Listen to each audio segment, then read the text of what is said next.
আসসালামু আলাইকুম বন্ধুরা, নিয়ে এসেছি দেশি মুরগির হলিজাগুলো দিয়ে ফুল পিঠা। তো ফুল পিঠাটা দেখতে কেমন হয়েছে অবশ্যই কমেন্ট করে জানাবেন। তো শুরু করলাম। আমি এখানে ময়দা মাখিয়ে নিয়েছিলাম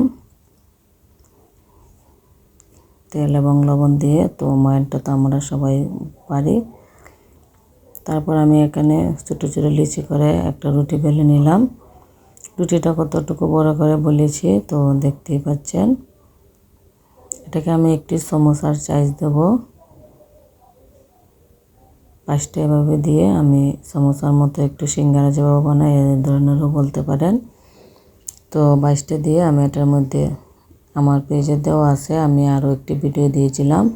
এখানে আমি যে ফুডটা বানিয়েছি এটা দেশি মুরগের কলিজা গিলা আনিয়েছি। তো বানানোটা আমি অন্য একটা ভিডিওতে দেওয়া আছে। তো আজকে এই ধরনের ফুড বানিয়ে আমি আবার একটু নতুন ধরনের পিঠা বানালাম। তো দেখতে পাচ্ছেন আমি সমোসার শেপ দিলাম।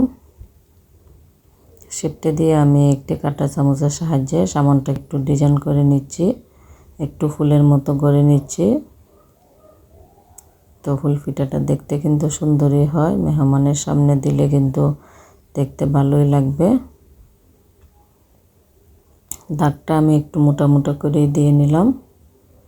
দেখুন দেখতে কিন্তু অনেকটাই সুন্দর লাগে, বোঝা যাচ্ছে না যে এটা আমি কাঁটা চামচ দিয়ে করেছি। আমি আরও একটি বানিয়ে দেখাচ্ছি। তো এভাবেই আমি রুটিটাকে অর্ধেকে ধরে তারপর আমি এটাকে পাশ দিয়ে নিলাম। এখানে আমি পুরটাকে দিয়ে দেব। দিয়ে আমি সাইডের মুখটাকে বন্ধ করে দিচ্ছি। আর কলিজা গিলে এভাবে আমরা যেভাবে ভাজি করে খাই সেরকমই আমি পুরটাকে বানিয়েছি।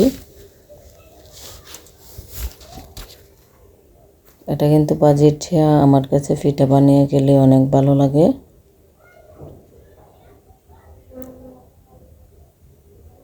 তো আমি একটু শক্ত শক্ত করেই চাপ দিয়ে দিচ্ছি যেন দাগটা ভালো করে বোঝা যায়। তো দেখতে কিন্তু মুখটা একটু করবি ফুলের মতো হয়ে গেছে।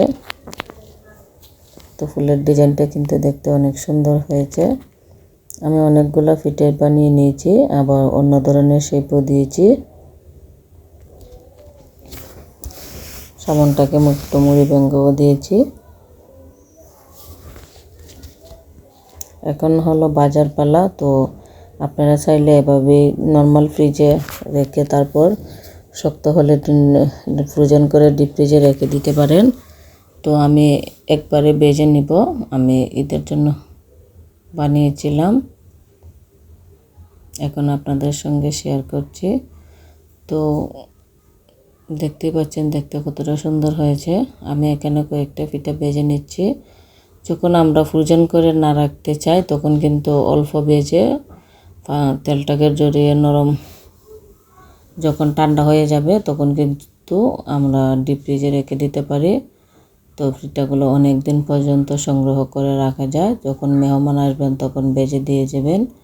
তো আমি একদম লালচে করিনি, কারণ সবগুলো পিঠা আমার এখন লাগবে না, সেজন্য আমি অল্প করে ভেজে নিয়েছি। আর যখন খাবো তখন কিন্তু আরও ভেজে নেব। তো দেখুন তো অনেকটা সুন্দর হয়েছে বন্ধুরা। তো আপনারাই বলুন কেমন লাগলো। ভালো থাকুন সবাই, আল্লাহ হাফেজ।